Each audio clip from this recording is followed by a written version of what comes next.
Hello everyone and welcome. I'm not really enjoying Pauper right now because I don't really know what I want to play, and the metagame is it doesn't really have a lot of decks. Mostly in leagues you find Affinity, Fairies, and sometimes Storm. Also in challenge is not really great because you find more Affinity, Storm, and Fairies decks. But since I actually enjoy playing Storm and combo decks, I decided to play Storm and record some leagues for my YouTube channel.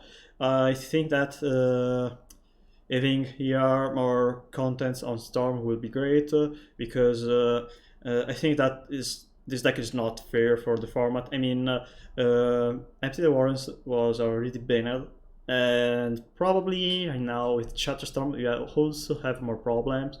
Uh, but Chatterstorm is not good as Empty the Warrens because Empty the Warrens generate 2 tokens, so you need a less amount uh, of spells. You need a storm count lower.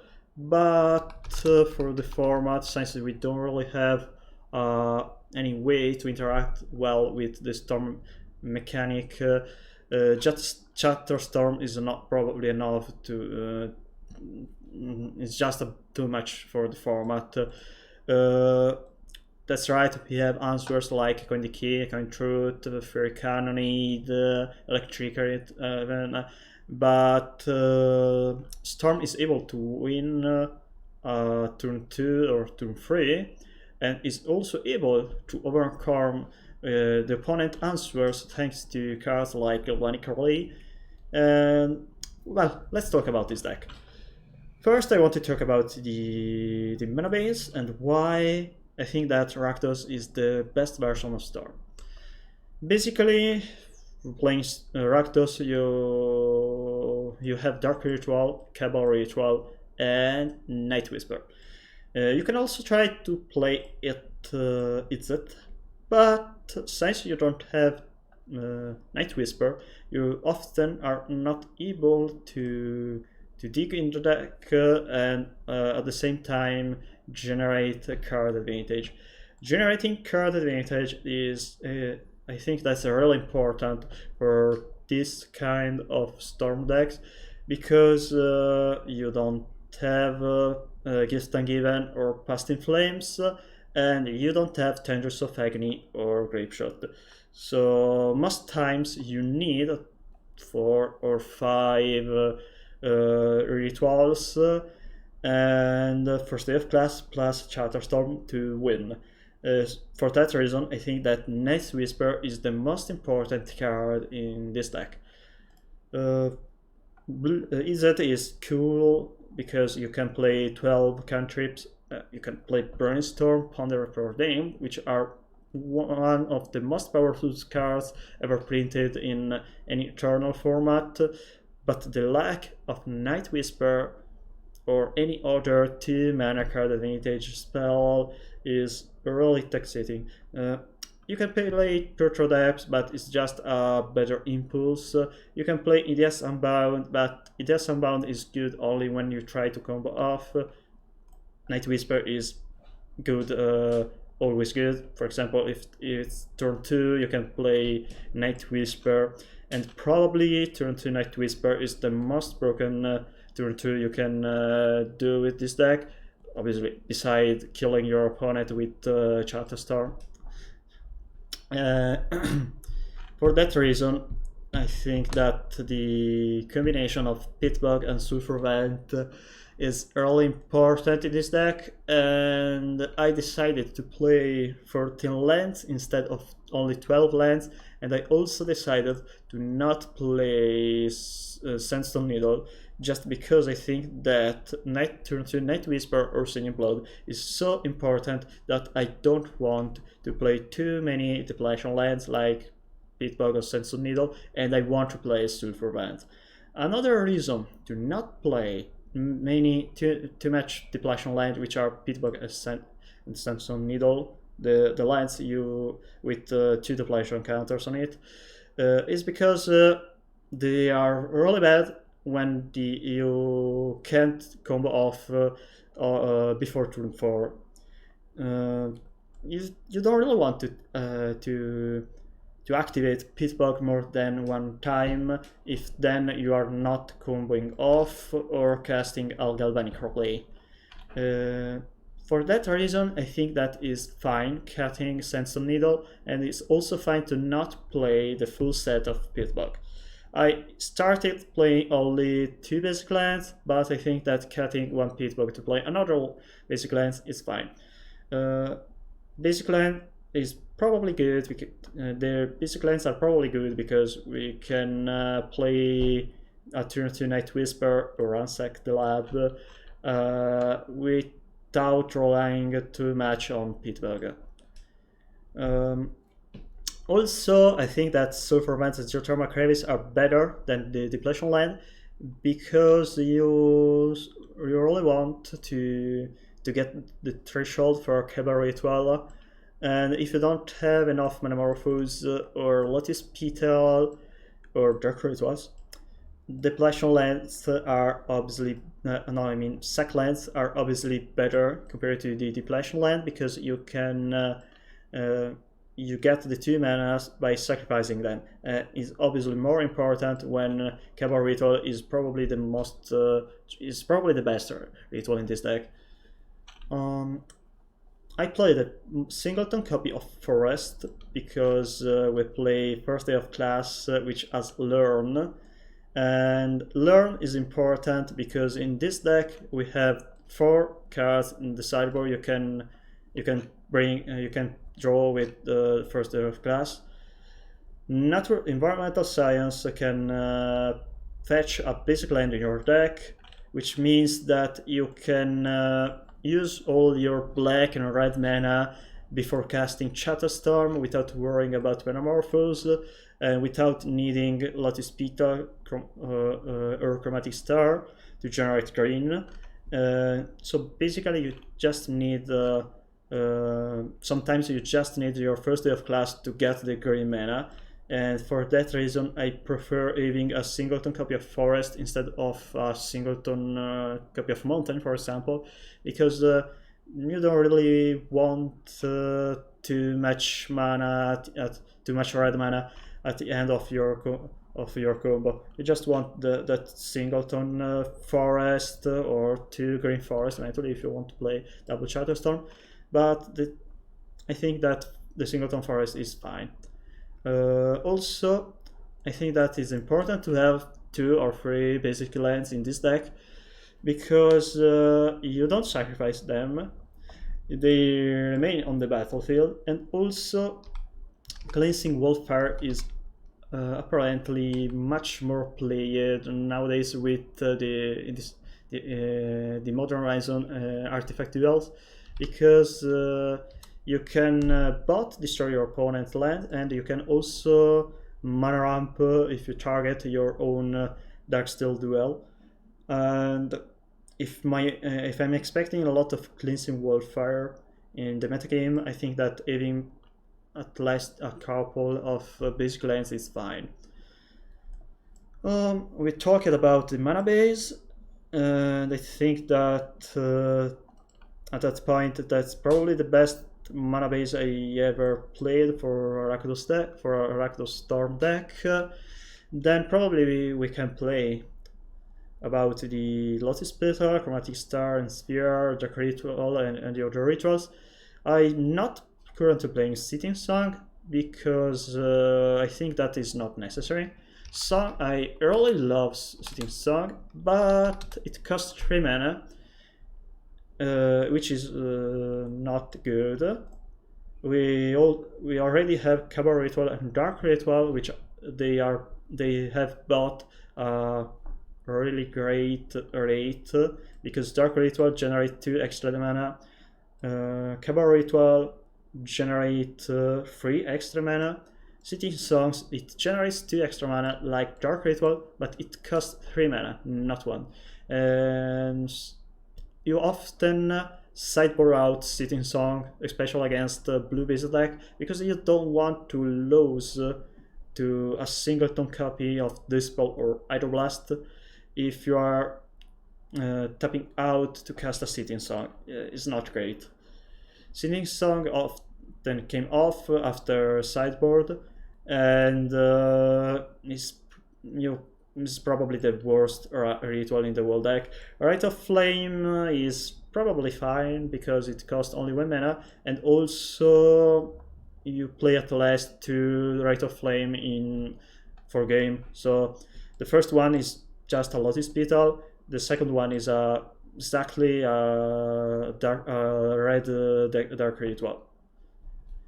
Lotus Petal is another boosted card here. I think that Lotus Petal is probably the reason why this deck is able to kill on turn 2. Sometimes I found that, especially mirror matches, you win if you have double Lotus Petal in your starting end. For example, if you have first day of class, Chatterstorm, a single Dark Ritual, and double Lotus Petal, that's already a great end. Lotus Petal is both mana fixing and extra mana. Is also a free storm count. It doesn't cost mana, which is great, and it is incredible. Sometimes you play it just to draw with Night Whisper if you, for example, kept a singleton Sulfur Vent or Geothermal Crevice plus a Lotus Petal, and if you, especially if you don't have the second land. But I think that the broken part is having free mana of any color. We then play Chromatic Sphere, Chromatic Star for 2 reasons. They're probably the best way to fix mana in this deck. They can draw an extra card, which is fine. And also, since we have a lot of tap lands, we can play a turn 1 Sulfur Vent, turn 2 play Chromatic Star, and another tap land, which is fine.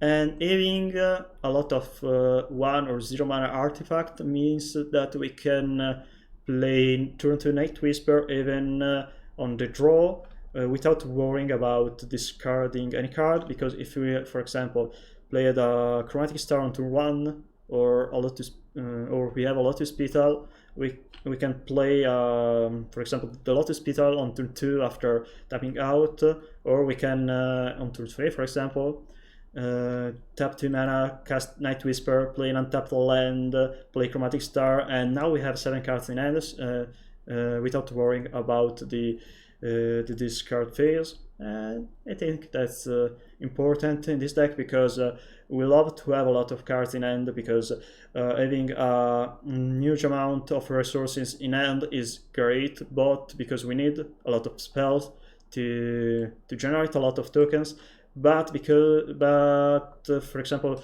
if the opponent has a lot of interaction, having a huge storm count and playing a lot of 1 mana or 0 mana spells is great with Galvanic Relay. And I think that there's no other reason to talk about Lotus Petal and Chromatic Spray. They're just great for what you need to do. Monomorphose is basically a sort of Chromatic Sphere or Chromatic Star. Is a free spell, it draws a card, it fixes the mana. I think that is just great. It's not broken, but it's really good, especially with Storm, obviously. We should talk about Ransack the Lab, because probably in other lists you haven't ever seen Ransack the Lab. I basically play 4 copies of Ransack the Lab instead of 2 copies of Looting and 2 copies of Singing Blood. The main reason to not play Singing Blood is the double black mana cost, because especially if you play Sandstone Needle, you usually don't have double black in early game to cast Singing Blood. It's really problematic. There's no really reason to play Ransack the Lab if you are over Singing Blood, if you are playing mono black. But since this deck has a bunch of different colors and it's difficult to have double black on turn 2 or on turn 3, not having Singing Blood is probably better. yeah, eventually you can kill your opponent with Singing Blood if they have only 2 lives left, but usually in the early game you want to use all your mana to cast spells to dig in your deck, especially if you don't already have First Day of Class or Chatterstorm in your hand. And also, Ransack the Lab has a huge impact for the graveyard because we have Cabal Ritual, and being able to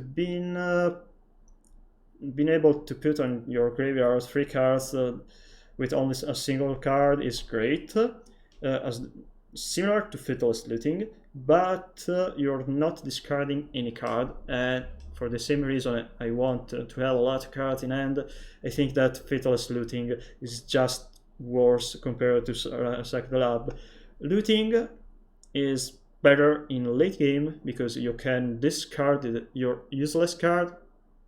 Hypothetically, you can pay 4 mana, discard 4 lands, draw 4 good cards, but is great only in late game. And my card manipulation, I want to be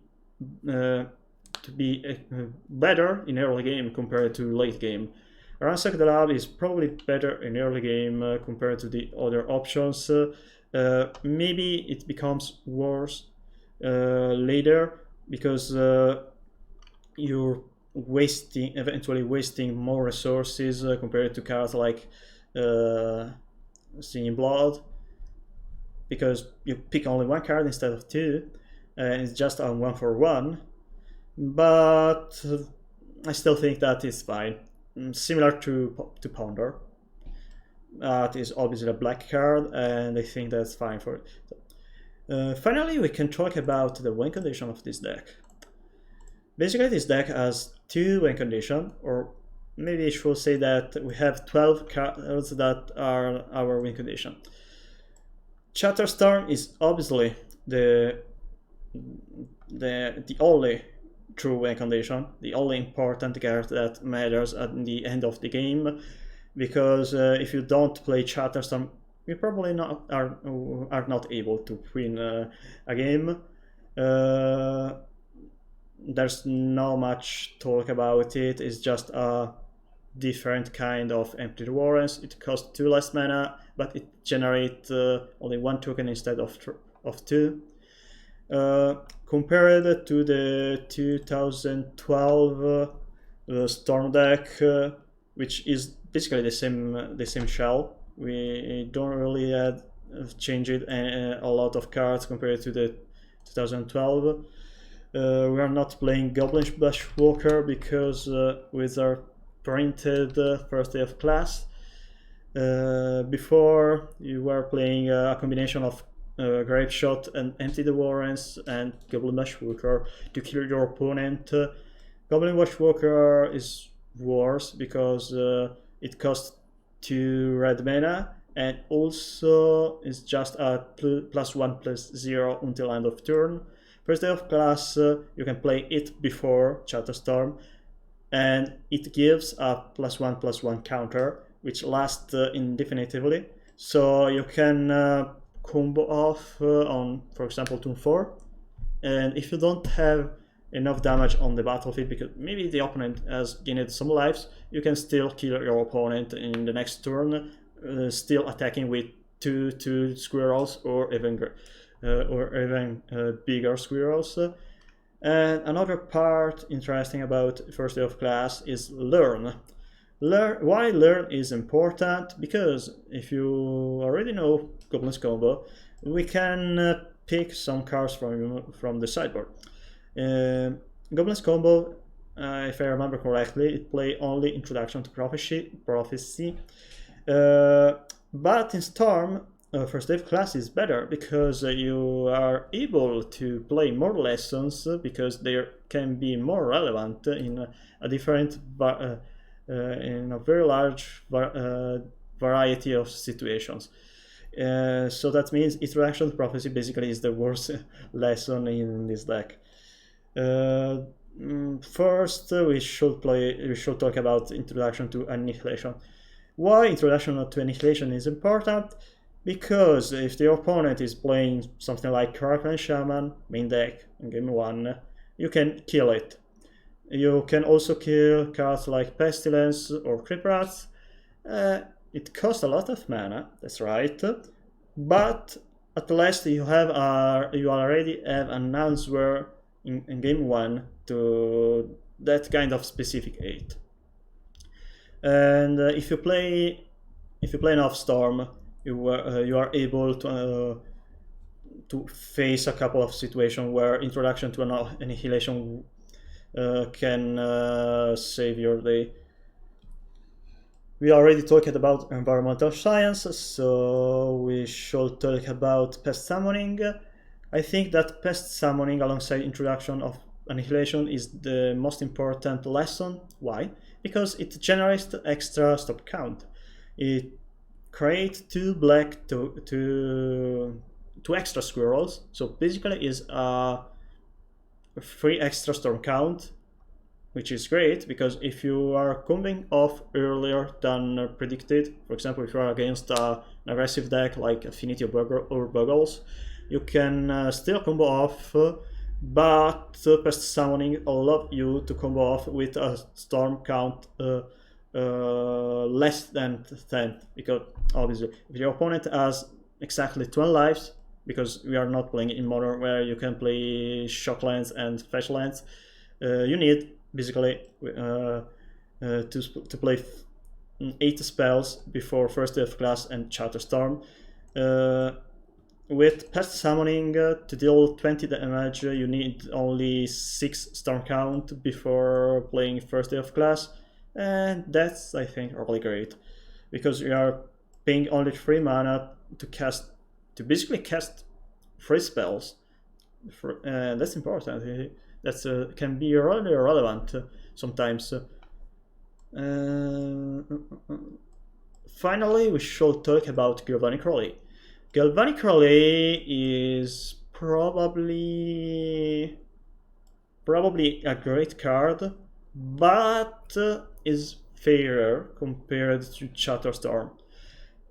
If you don't really have a combo kill, Galvanic Relay is not much more than a fair form, a card advantage, because you don't draw the cards and you can't play the cards you exile in the same turn. But in Storm is obviously great because you can use Galvanic Relay for a lot of purposes. Initially, I thought that Galvanic Relay would be just a sort of plan B against the blue-based deck, because if you are trying to combo off against a blue-based deck and they counter your first day of class or a coin decay your Chatterstorm, you can try to combo off your next turn with Galvanic Relay, which is fine, but for the opponent probably would be not fine, because you generate potentially 10 or more card advantage for the next turn, and you can try to combo off again. In a lot of situations, your Galvanic Relay is not a sort of I try to combo off, I'm not able to do that, so I play Galvanic Relay and try to combo off the next turn. It's also a sort of Ransack the Lab or Night Whisper. You can often chain a couple of Galvanic Relay trying to find your combo pieces, and if you don't find them, you can play Galvanic Relay, pass the turn. If you exiled, for example, another Galvanic Relay, you can play all the spell exiled and play another Galvanic Relay. That means you can use 1 or more turns to just dig your deck, trying to find the last combo pieces. Sometimes it is really relevant, and it can be also found very often in the leagues.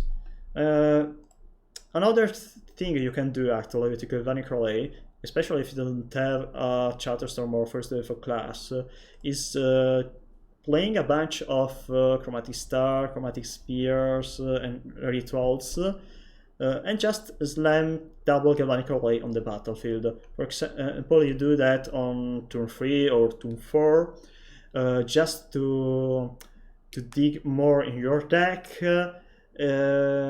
just to have too many rituals, or eventually too many first day of class or Chatterstorm, for so your opponent are not able to counter all your rituals or all your first day of class.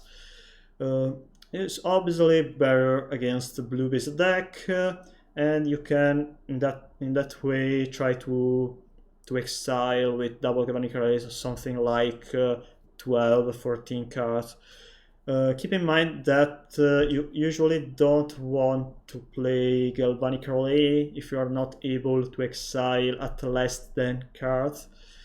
I think that Galvanic Relay will be fine eventually if you ban Chatterstorm, because this deck, in my opinion, is not fine for the format. It can be funny to play because it's a combo deck, and if you love combo decks, is a broken combo deck with a lot of card advantage, and that's basically the kind of combo deck I want to play.